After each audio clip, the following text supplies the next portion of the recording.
വയനാട്ടിൽ ദുരന്തം നടന്ന ഇത്ര ദിവസമായിട്ടും നടനും കേന്ദ്ര സഹമന്ത്രിയുമായ സുരേഷ് ഗോപി ഇപ്പോഴാണോ വയനാട്ടിലേക്ക് എത്തി നോക്കുന്നതെന്ന ചോദ്യം ഉയർന്നു കഴിഞ്ഞു. തിരഞ്ഞെടുപ്പ് കഴിഞ്ഞപ്പോൾ എല്ലാ ബന്ധവും അവസാനിച്ചോ എന്ന ചോദ്യങ്ങളും നിരവധിയാണ്. ഏതായാലും സംഭവം നടന്ന് 6 ദിനമെടുത്തു സുരേഷ് ഗോപിക്ക് വയനാട്ടിലേക്ക് എത്താൻ.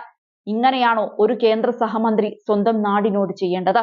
ഇനി നേതാവ് വയനാട് സന്ദർശിച്ച വിഷയത്തിലേക്ക് വരാം.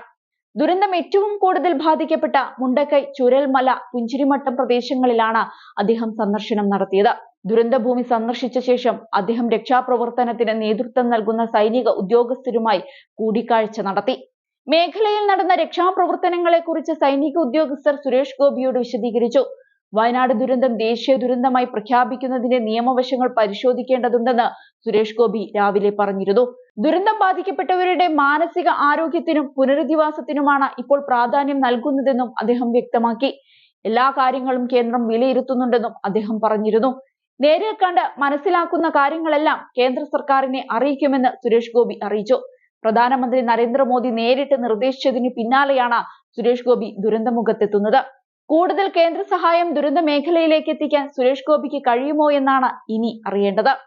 അതേസമയം വയനാട്ടിലെ ഉരുൾപൊട്ടൽ ദുരന്തം ദേശീയ തലത്തിൽ തന്നെ വലിയ ദുരന്തമെന്ന് മുഖ്യമന്ത്രി പിണറായി വിജയനും പ്രതികരിച്ചിരുന്നു. ദേശീയ ദുരന്തമായി പ്രഖ്യാപിക്കണമെന്നും അദ്ദേഹം ആവശ്യപ്പെടുകയുണ്ടായി. ഇതിനിടയിൽ വയനാട് ഉരുൾപൊട്ടലിൽ പുനരധിവാസം വേഗത്തിലാക്കണമെന്ന ആവശ്യവുമായി നടൻ ടിനി ടോം എത്തിയതും ശ്രദ്ധേയമാണ്. മുല്ലപ്പെരിയാർ എന്ന ദുരന്തം നമുക്ക് മുന്നിൽ നിൽക്കുകയാണ് എന്നും കേരളം ശവപ്പറമ്പാവാതിരിക്കാൻ വേണ്ടി ഇനിയെങ്കിലും എന്തെങ്കിലും ചെയ്യണമെന്നും അദ്ദേഹം ആവശ്യപ്പെട്ടു. അതിനായി മനുഷ്യ സമരം വേണമെന്നും അദ്ദേഹം പറഞ്ഞു.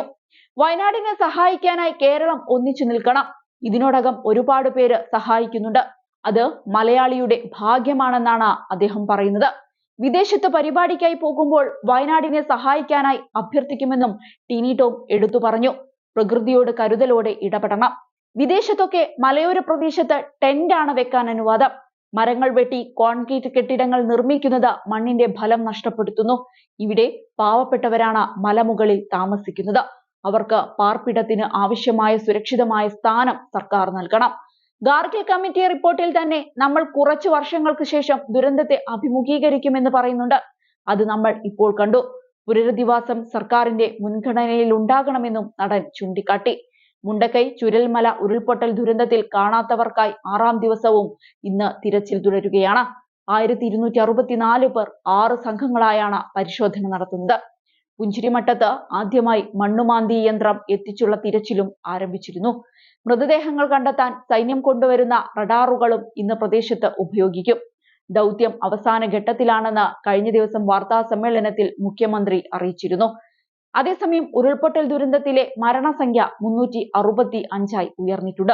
148 മൃതദേഹങ്ങൾ തിരിച്ചറിഞ്ഞു.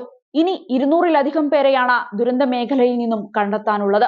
മരിച്ചവരിൽ 30 കുട്ടികൾ ഉൾപ്പെടുന്നു. ഇന്നലെ 4 മൃതദേഹങ്ങളാണ് ദുരന്ത ഭൂമിയിൽ നിന്നും കണ്ടെടുത്തത്. ഉരുൾപൊട്ടൽ ബാധിച്ച എല്ലാ സ്ഥലങ്ങളിലും കഴിഞ്ഞ ദിവസം തിരച്ചിൽ നടത്തിയിരുന്നു.